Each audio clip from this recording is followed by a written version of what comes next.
on News Hour tonight. Outrage trails ban on live political programs in Kano. Family of late Bamishe demands prosecution of accomplices after driver's death sentence. Southeast reps call for probe Olayede's resignation over mass UTME failure. And on the foreign scene, UN sets up truce committee as ceasefire holds in Tripoli after bloody clashes. Hello and welcome to News Hour on Trust TV. I am Dorcas Yakubuzala. We begin with political matters. In Kano State, live political programs have long served as vital platforms for grassroots political engagement. However, concerns have grown in recent times over the misuse of these platforms to launch personal attacks, spread misinformation, and engage in character assassination. This prompted media executives, with the backing of the government and other stakeholders, to suspend all live political programming on radio. Trust TV's Abdulaziz Ibrahim has been following the developments and now reports. Live political programs broadcast across more than 20 radio stations in Kano State have played a critical role in deepening grassroots political participation. Recently, there has been growing concern over the alleged misuse of these platforms. If you are following events here in Kano, you see that virtually every day is like election eve. People are always constantly, talking, and some have gone overboard in terms of expressing their views. Civil society groups operating in the state warn that inflammatory content on radio is fueling tension and insecurity, particularly in suburban communities. You can see that even they are attacking the physical appearance of some people. They call people some names, bad names, an animal name, they will put it on somebody. And then this instability mostly is happening in the community.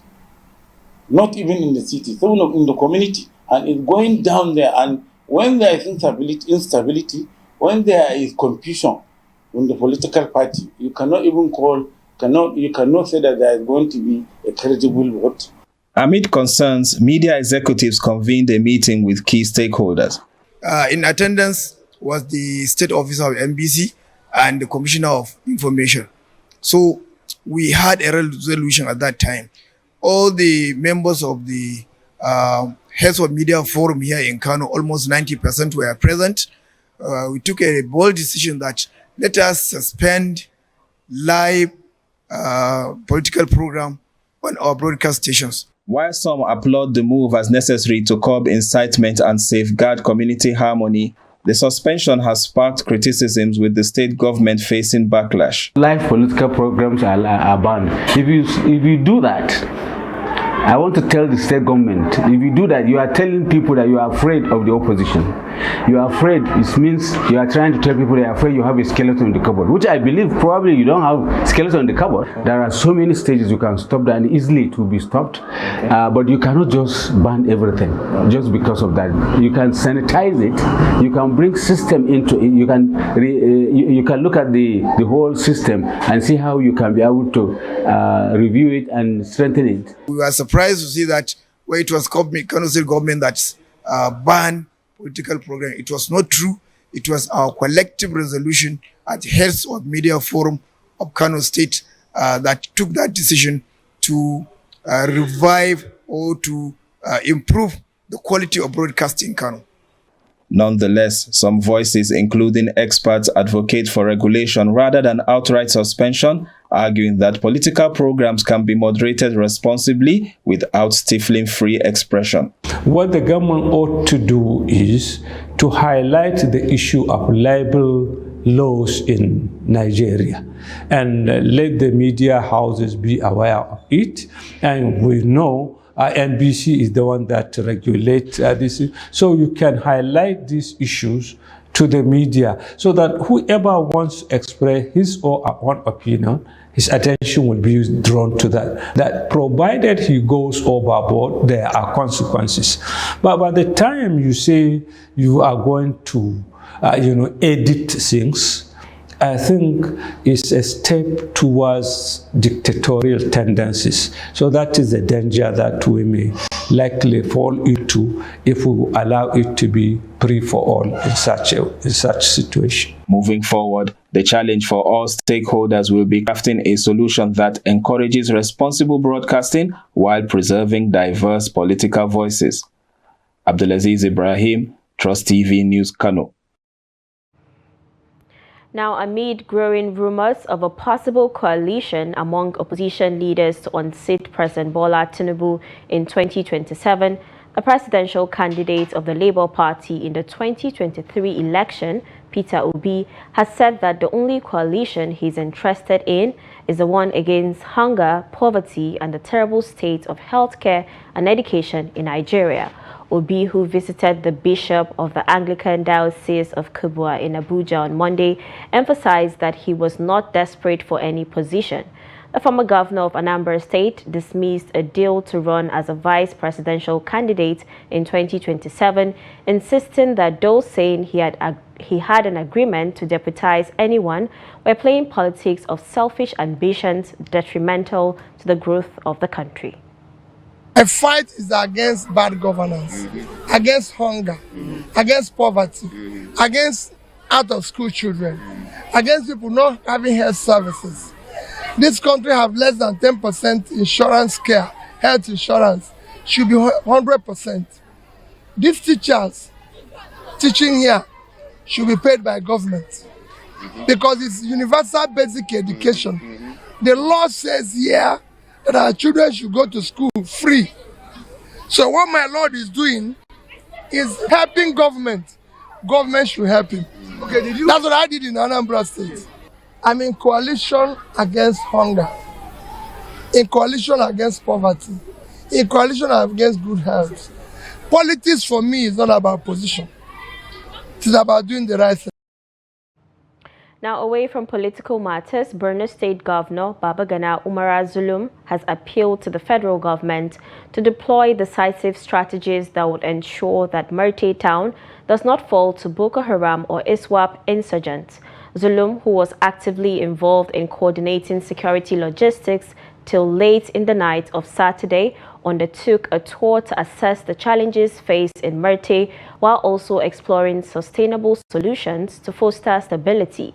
Before Zulum's arrival, Marte was completely deserted following a Boko Haram attack last Friday, with thousands taking refuge in Dikwa town. Speaking to journalists on Sunday, the governor emphasized that his visit to Marte was to foster community cooperation, resilience, and continuous support to the security agencies. According to Zulum, about 20,000 people left Marte for Dikwa, saying this huge number is a threat, as allowing them to stay in the camp may make most of the younger ones become vulnerable to recruitment by the insurgents. The governor reiterated his commitment to supporting security agencies in attaining lasting peace in Borno State.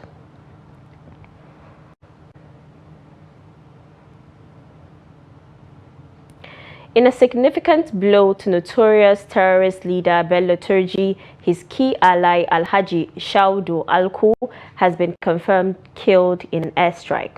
The air component of Operation Fansanyama conducted the strike on May 18, 2025, targeting terrorists near Tumfa Primary School in Isa local government area of Sokoto State. Alku, invited from Niger Republic for a meeting, died alongside several men and unconfirmed commanders. This development is part of ongoing efforts to disrupt terrorist operations in the region. Operatives of the Department of State Services (DSS) on Monday intercepted another kidnapped kingpin identified as Sani Galadi at Sultan Abubakar International Airport, Sokoto. It was learned that Galadi, who was arrested at about 11:15 a.m. at the airport during a screening exercise for pilgrims, was trailed by the intelligence officers and finally arrested at the Hajj terminal. Galadi's arrest came less than 24 hours after a wanted kidnapped kingpin was also arrested at the Hajj camp in Abuja while en route to Saudi Arabia. Security agencies had earlier declared Abuja kingpin wanted following his alleged involvement in some kidnappings within Kogi and Abuja in the past. Confirming Sokoto's arrest, a highly placed source within security agencies said the intelligence officers were on a covert operation to rid the country of heinous crimes and criminalities. Now, in a seeming case of renewed hostility, 4 persons have been reportedly killed in Bagana community in Omala local government area in Kogi State. 2 different clans of Igala ethnic extraction had been embroiled in a battle of interest in the axis of Omala local government for ages, leading to destructions of lives and property. The combatant clans ceased fire last year, though with reported staggering attacks when the state government arrested a chief of the area with 2 others for fueling the crisis in the community.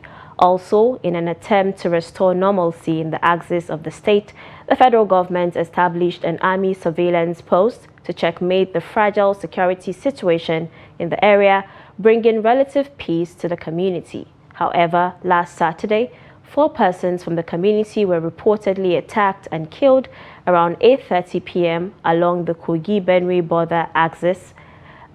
The victims of the attack, a woman and 3 young men, were said to be on their way to attend a market at Oweto, a border town in Benue State, when they came under attack by armed men.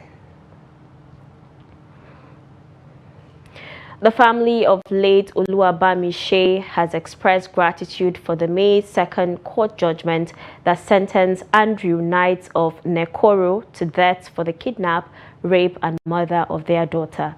However, the family has raised critical concerns they believe remain unanswered in the pursuit of full justice. The report. Addressing the media in the aftermath of the judgment, the family stressed that although the principal suspect has been convicted, key individuals believed to be involved in the crime are still walking free. Only cause them to get a court injunction and whatever letter needed, walk into Glow, because the guy uses a Glow line, walk into Glow, get his call log, the transcript a week before the incident, and the week he was on the run.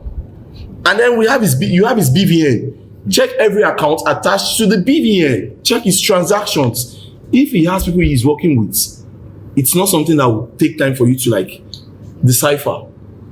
But unfortunately, they've been giving us this story of they tried asking him questions. We should know questions will not bring answers. This is the same driver that we saw at the courts during judgment that was looking fresher than those that are living freely in the street of Lagos.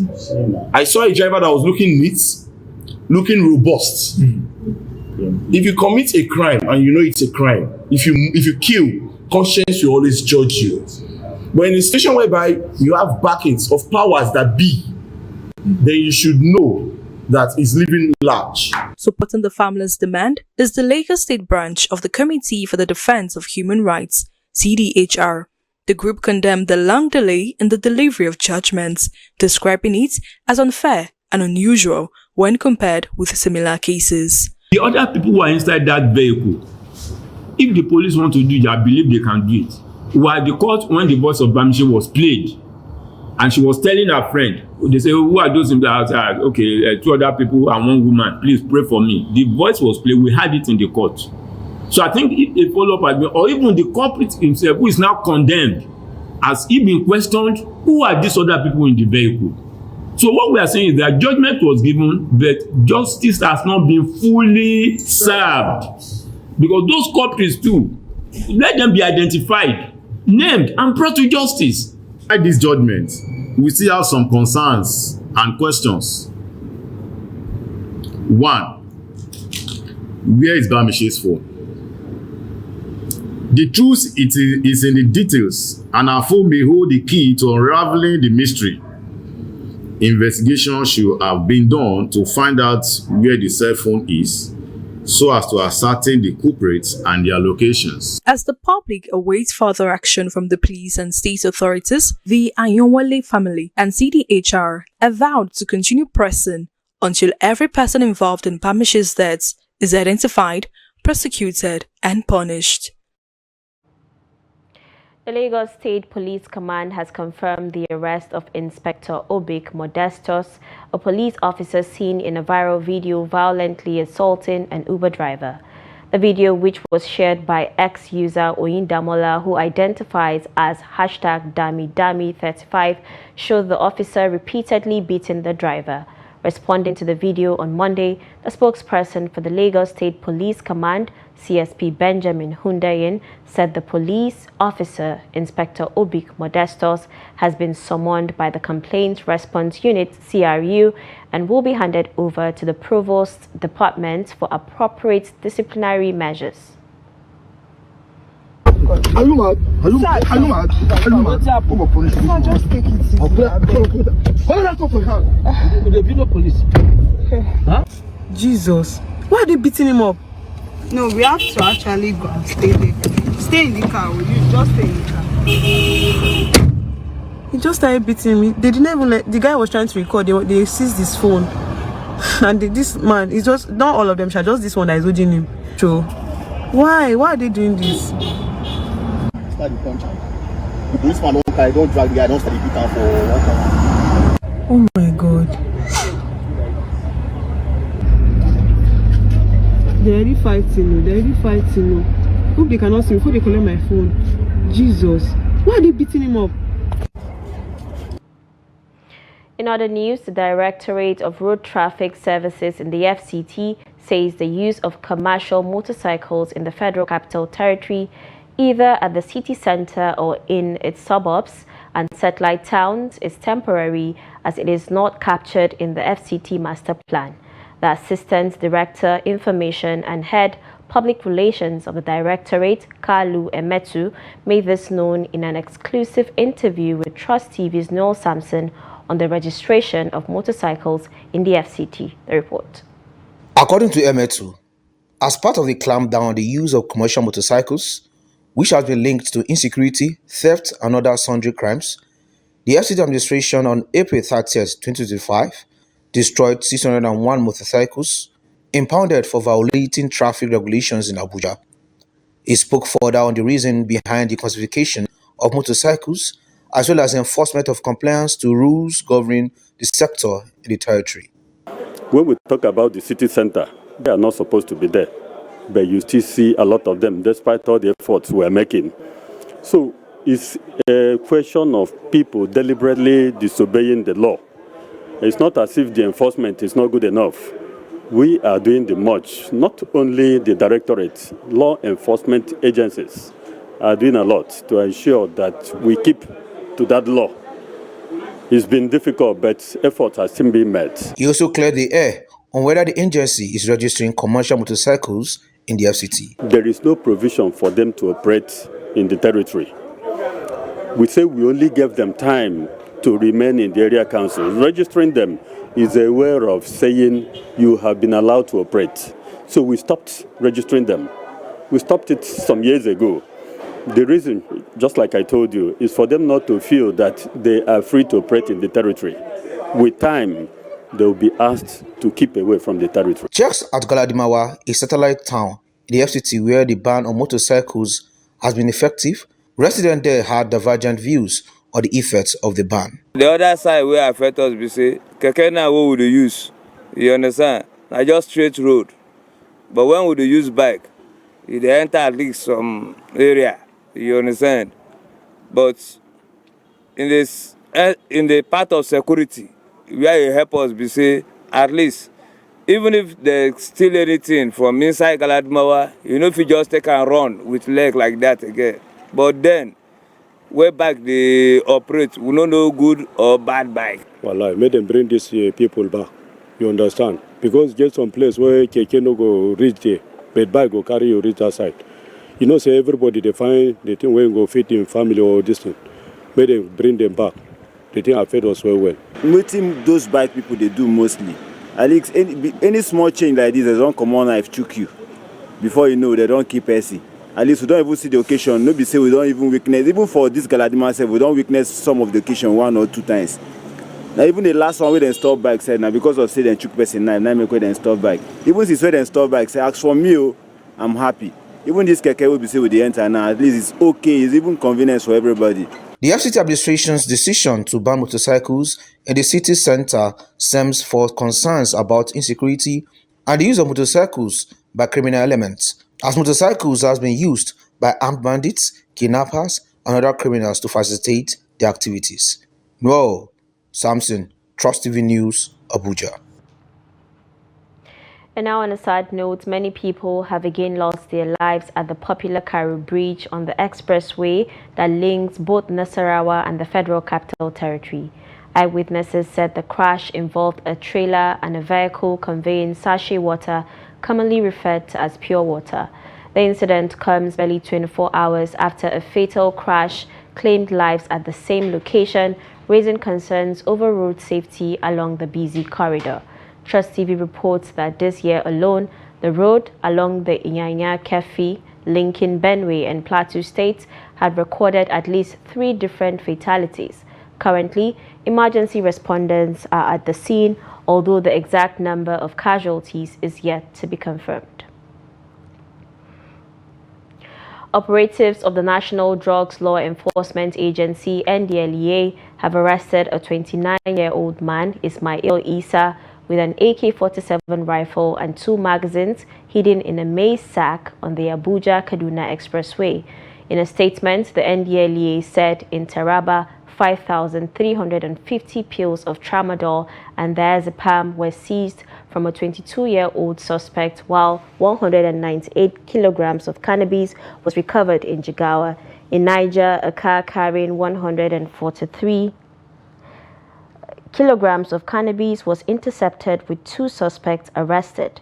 In Nasarawa, 594.8 kilograms of cannabis was seized from a 60-year-old man, while 67.5 kilograms was recovered in Lagos. NDLEA also continued its WADA drug abuse awareness campaigns in schools across Kano, Kaduna, Katsina, Osun, and Rivers State. The Lagos State government says it will begin the full enforcement of the ban on single-use plastics on July 1st. The Commissioner for Environment, Tokumbo Wahab, disclosed this in a statement on X on Monday. Wahab noted that within the space of almost 18 months, the government had a series of stakeholders' engagements with marketers and producers of these products. A state government in January 2025 banned the use of styrofoam across the state, a decision that elicited reactions from residents, especially traders involved in the sale of the product. But the commissioner said the government had given ample time to align with global best practices, noting that what is unacceptable elsewhere cannot become standard in Lagos. This is News Hour on Trust TV. Coming up ahead. Makinde reaffirms support for traditional institutions at colorful 2025 Cultural Festival finale. This and many more when we return. Do stay with us. Welcome back. In case you just joined in, this is News Hour on Trust TV. Let's take a look at our top stories again. Outrage trails ban on live political programs in Kano. Family of late Bamishe demands prosecution of accomplices after driver's death sentence. And moving on to more stories, one of the most powerful tools to empower girls within their families and communities is education, a fundamental human right that plays a crucial role in addressing gender inequality. According to school proprietors in Bauchi State, recent enrollment statistics show that the number of girls in classrooms has now surpassed that of boys, a significant shift in a region once plagued by gender disparity in education. Trust TV's Adamu Imam reports on the barriers that still exist and the path forward. The report. Estimated population of 206 million, Nigeria has approximately 14 million out-of-school children, the highest number in the world. Girls account for nearly 60% of this figure. However, recent trends indicate a positive change as more girls in northern Nigeria are enrolling in school compared to boys. But I can assure you, in our school, to be precise, you see we have more of girls. And I think that is purely because of the enlightenment the parents have received. And as you know, society, generally, women are the home builders. And I believe parents are beginning to become aware that if the girl child is not educated, how does she manage her own home in the future? And so I believe parents are becoming aware of that fact. Despite the policy of compulsory basic education, many girls still face challenges that hinder access to education. High dropout rates, particularly between primary and junior secondary school levels, remain a major concern. Then when I talk of economic factors, some parents want to bring their children to school, but lack of financial effort. So they have to, or they think they better educate the male kid instead of the female ones. They prioritize the male rather than the girls. So my advice here is that what a man can do, a woman can do better. But she's educated for the whole, for herself, for her children, for her husband, for her parents, and the nation. So I see no reason why they should not send their girls to school. Though we have some girls that when they are sent to school, they do something different from what their parents send them for. But still, that will not stop them because we are not all the same. The girl child education is something that stakeholders need to take a look at it. CSOs have been advocating for the girl child to go to school, not just enrolling in school, because when you talk about enrollment, a parent will go and register the child in school. When the child is in primary 3, 4, 5, they will now say she's ripe for marriage. No, that's not what we mean. The girl child should go to school, transit from primary to junior secondary, from junior secondary to senior secondary, and then to tertiary institution. These educators and stakeholders point to persistent gender disparity fueled by marginalization based on gender, geography, and poverty. Inadequate infrastructure, including poorly equipped classrooms and lack of learning materials, continues to widen the education gap. Stakeholders say despite the progress in girls' enrollment, more targeted government interventions are needed to remove remaining barriers and ensure that all children, regardless of gender, have access to quality education. Adam Imam, Trust TV News, Bauchi. The Southeast Caucus in the House of Representatives has called on the Registrar, Joint Admission and Matriculation Board, JAMB, Professor Ishaq Oleyede, to resign and allow a thorough investigation into the massive failure of the 2025 Unified Tertiary Matriculation Examination, UTME. The call was contained in a statement signed by the caucus leader, Agariwe Iduma Enwo, on Monday. The caucus stated that its members were concerned because the 5 southeastern states where they represent, with no exception, were directly impacted by JAMB's so-called score distortions. Lawmakers further stated that while they appreciate the fact that instead of concealing, Professor Oleyede has come out to admit JAMB's failure, they state that what JAMB has offered in remediation falls far short of the expectations of their impacted constituents. According to the caucus, JAMB's knee-jerk and fire brigade approach has been anything but sufficient, nor desirable, adding that traumatized students in the southeastern states, many of who are still taking their WAEC examinations, have been invited in less than 48 hours notice to present themselves to retake the rescheduled UTME examination. The Joint Action Committee of the Senior Staff Association of Nigerian Universities, SANU, and the Non-Academic Staff Union of Allied Institutions, NASU, have rejected the recent distribution formula adopted for the disbursement of the 50 billion naira approved by the federal government for university-based unions. The 50 billion naira is to be shared among SANU, NASU, and the National Association of Academic Technologists, NAT. In a statement, the Non-Academic unions expressed disappointment that 80% of the allocation was given solely to the Academic Staff Union of Universities, ASU, leaving only 20% to be shared among SANU, NASU, and NAT. They said this lopsided arrangement is grossly unfair, provocative, totally unacceptable, and capable of creating industrial dichotomy, thereby further worsening the teaching, non-teaching dichotomy in Nigerian universities. The unions further lamented that the latest attempt to diminish their role and worth through this inequitable distribution is an injustice. The United Nations Children's Fund, UNICEF, has warned that over 500,000 children in Northeast region are at risk of malnutrition due to the diversion and illegal sale of free nutritional supplies. This was revealed during a one-day meeting with stakeholders in Maiduguri aimed at addressing the misuse of therapeutic food and other life-saving nutrition commodities. UNICEF highlighted that 50% of child deaths are linked to malnutrition and stunted growth, with the widespread diversion of nutrition supplies being a significant contributor to child mortality.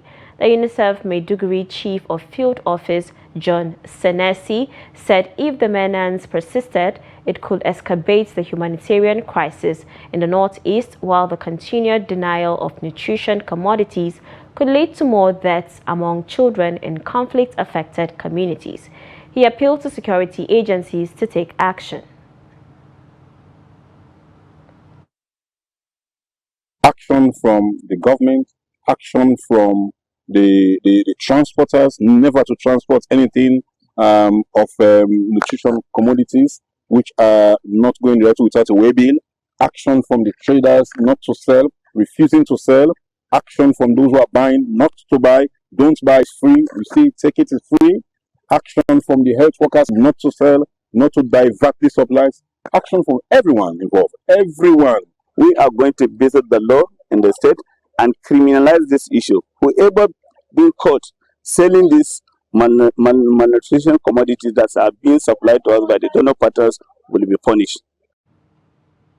The Speaker of the House of Representatives, Tajuddin Abbas, is calling for urgent reforms in the country's agricultural sector. Speaking through a representative at a public hearing, the Speaker emphasized the need for investment in innovation and research to secure Nigeria's food future. The report. The push for agricultural transformation took center stage at the National Assembly, where lawmakers deliberated on 11 proposed bills targeting the sector. Speaker of the House Tajuddin Abbas, represented by the Deputy Majority Whip Isiaka Ibrahim, said the bills aim to modernize agriculture through policy innovation and legal backing.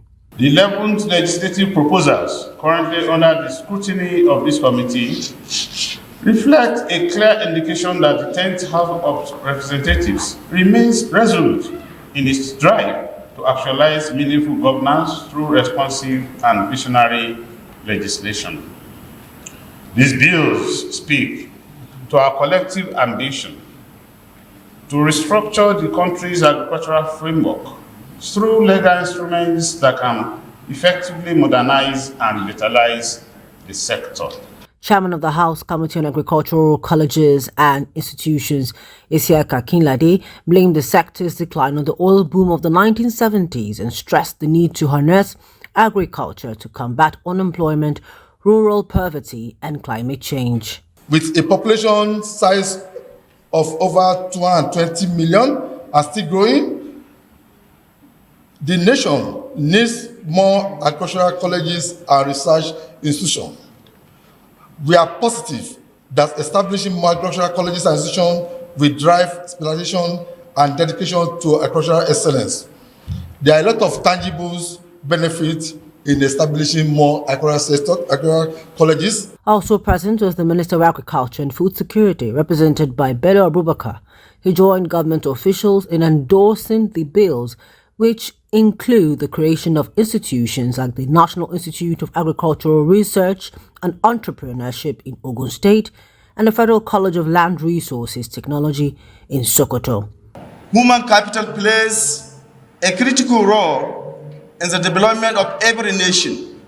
Therefore, we have great confidence that the establishment of the Federal University of Agriculture, Federal Colleges of Agriculture, and other institutes will increase access to agricultural education and improve production efficiency in the country at large. As you may be aware, the Federal Ministry of Agriculture and Food Security is currently implementing the National Agricultural Technology and Innovation Policy 2022 to 2027. With support from both the federal and state levels, lawmakers say the reforms are a step towards achieving food security and economic sustainability for millions of Nigerians. If passed, the bills could mark a turning point in Nigeria's agricultural journey, laying the groundwork for a more food secure and economically stable future. Oyo State Governor Seyi Makinde has reaffirmed his administration's commitment to supporting traditional rulers across the state.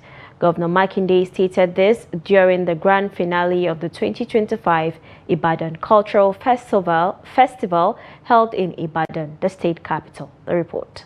The Ibadan Cultural Festival Week is an annual week-long event organized by the Central Council of Ibadan Indigenes. It serves as a platform to showcase Ibadan's rich cultural heritage and to highlight the achievements of its sons and daughters in areas of human capacity development and community advancement. At the grand finale of the event, Governor Makinde of Oyo State emphasized that the state's traditional institution will continue to receive its rightful entitlement as a sign of respect and recognition of the vital roles it plays in society. Governor Makinde also addressed the importance of restoring dignity to traditional leadership. People have been asking me what is happening to the Oyo State Council of Traditional Rulers. And I said, there's no council before I came in. As a matter of fact, since 2011, there's no council. The speaker is here. They're putting together the council. And they've also been asking me, why have you not given a vehicle to Olubadan of Ibadan land, or vehicles befitting his status? Okay. I've sent a message to the 11 local governments in Ibadan land, and I said they must provide befitting fleet of vehicles for the Olubadan of Ibadan land.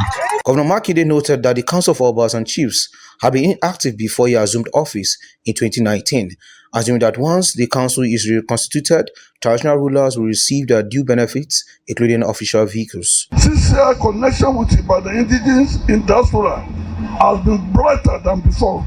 I have participated in the Ibadan Annual Festival in Canada and UK on the invitation of our sons and daughters over there. US-based indigenous have also been coming. During the time and under reference, we have been able to successfully intervene in various chieftaincy and other disputes. You want to talk about broadcasting, it started from this place. So, Ibadan is a place of first. And so, our festival must be very, very unique. And it must encompass all those attributes of Ibadan land. In a further show of commitment, the governor announced that he had directed all 11 local government councils in Ibadan land to provide a befitting fleet of vehicles for the Olu of Ibadan, Obawolabi, Olakunleyin, by the end of May. Now, gunmen suspected to be armed robbers have invaded a private radio station, Rhythm 94.7 FM in Yenagoa, carting away valuables, including mobile phones, recorders, and operational gadgets belonging to staff on duty. Trust TV gathered that the gunmen broke into the station situated at Swali community in Yenagoa, the state capital, around 4:40 p.m. on Saturday and returned the next day. Though no life was lost during the operation, staff members of the station are said to be traumatized. The leadership of the Nigeria Union of Journalists, NUJ, Bayelsa State Council, has condemned the attack. The NUJ, in a statement by the State Council Chairman, Tonye, and Secretary Stanley, noted that the attack is an assault on the entire media family in Bayelsa State and an attack on press freedom. They enjoined the state security apparatus, especially the Commissioner of Police, to fish out the perpetrators of the crime and bring them to book. They urged the Commissioner of Police to station a patrol van around the media house, as is the case in several strategic points in Yenagoa because of the isolated location of the radio station. Troops of the 6th Division Nigerian Army, working with other security agencies, have arrested 38 suspected oil thieves, deactivated 28 illegal refining sites, and recovered over 700,000 liters of stolen petroleum products. The acting Deputy Director of Army Public Relations, Lieutenant Colonel Danjuma, revealed this in a statement. He said the operations took place in different states of the Niger Delta between May 12 and 18, 2025. He added that the operations led to the destruction of several locally made boats used for illegal bunkering activities. Following the feat, a general officer commanding 6th Division, Major General Emmanuel Emeka, praised the troops for their operational successes and urged them to scale up the momentum as the operations progress. He reassured that the welfare of the troops remains a top priority. The Nigerians in Diaspora Commission, NIDCOM, has received 13 Nigerians rescued from human trafficking in Ghana and Mali. The group includes 12 young women aged 16 to 35 and a 5-year-old boy. According to NIDCOM, 11 of the women and the child were rescued from Ghana, while 2 adults were brought back from Mali. The victims are from Cross River, Benue, Imo, Oyo, and Adamawa states. They were received at the NIDCOM liaison office in Lagos, where officials said the victims had been lured with false promises of jobs but were forced into prostitution and subjected to abuse and trauma. NIDCOM reaffirmed its commitment to supporting the victims' rehabilitation and reintegration. The Commission also urged state governments and security agencies to intensify efforts to prosecute human traffickers.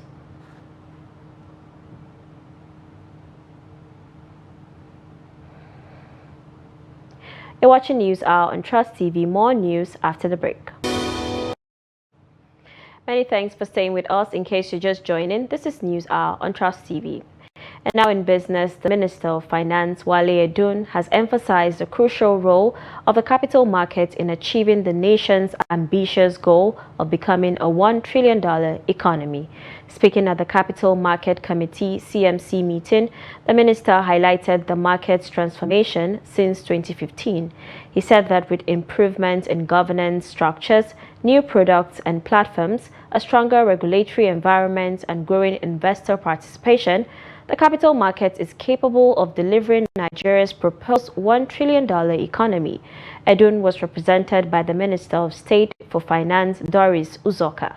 According to the minister, the implementation of the Capital Market Master Plan 2015 to 2025 had been instrumental in increasing the market's contribution to the national economy, developing a sophisticated market structure, and improving competitiveness. Edun said the revised plan prioritizes digitalization, innovation, sustainability, inclusion, and capital formation, aligning with the broader economic reform agenda. Away from Nigeria, relative quiet has returned to Libya's capital, Tripoli, after violent clashes between rival militia groups caused chaos in the city last week. Fighting erupted on May 12 following the killing of Abdel Ghani al-Kikli, the commander of the Stability Support Authority (SSA), one of the most powerful militias in the country.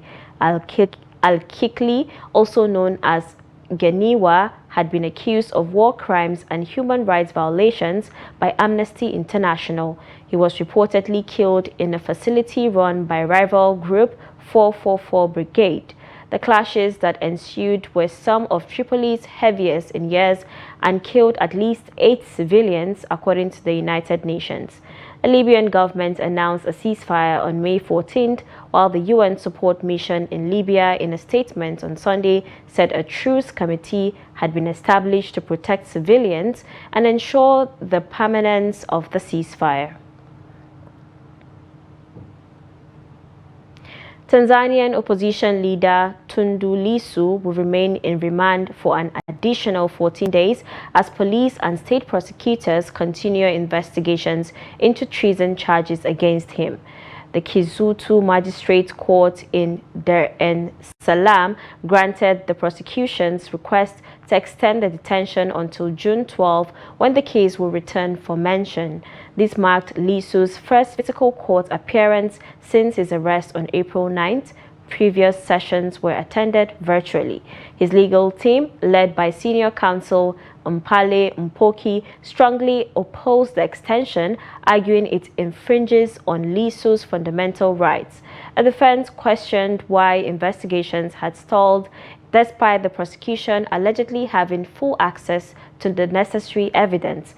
They also raised concerns over what they described as excessive police supervision, stating that Lissu poses no threat and is merely an accused, not a convict. Lissu, a vocal figure in the opposition party Chadema, was arrested after calling for electoral reforms ahead of the October general elections. Treason charges in Tanzania are non-bailable. After a nearly 3-month-long blockade on humanitarian aid in Gaza, Israel says it will allow a basic amount of food into the enclave in a bid to avoid a starvation crisis. The announcement comes as Israel expanded new ground operations under the name of Gideon's Chariots in Gaza. Prime Minister Benjamin Netanyahu says his cabinet was acting at the recommendation of the IDF to prevent a hunger crisis, which they say would endanger their offensive. Authorities estimate that nearly 500,000 Palestinians in Gaza are already living in catastrophic levels of hunger and face possible starvation.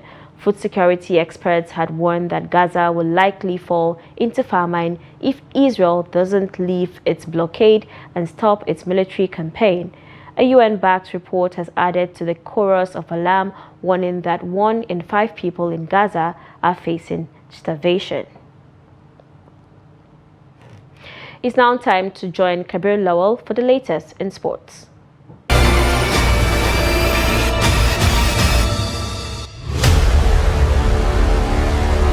President of the Athletics Federation of Nigeria AFN, tinubu Okowa, has commended the Confederation of African Athletics CAA inspection team for their professional conduct during a recent facility inspection as part of the preparation for the African Under-18 and Under-20 Athletics Championship. The 4-man CAA delegation, led by Director General Lamine Fati from Senegal, was in Abeokuta, Ogun State, to access facilities and accommodations for the championship scheduled to hold from July 16th to 20th, 2025. Other members of the delegations included CAA Technical and Development Director Aziz Dakuda, Lambert Melinda, and Meren Muhazazi. Okowa expressed his admiration for the nation's attention to detail during the 2-day exercise, which began on Friday with an inspection of the MKO Abiola Kuto Abeokuta and continued on Saturday with hotel visits. The inspection covered top hospitality facilities including 153-room Green Legacy Resort and 173-room Park Inn. In total, over 800 hotel rooms have been earmarked for athletes, officials, journalists, and World Athletics guests. Still on sport news, top managers Antonio Conte, Simon Inzaghi, all have been handed to suspension after being sent off in a stormy weekend that saw rampant flare across Italy's top flight.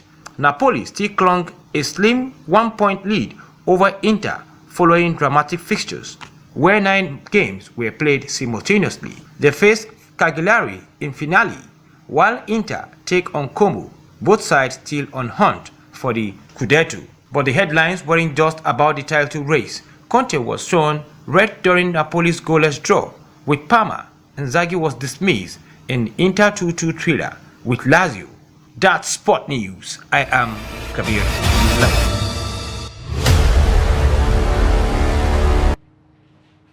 And that's a wrap on News Hour. Do not forget to follow us across all our social media platforms for more programs, news and documentaries.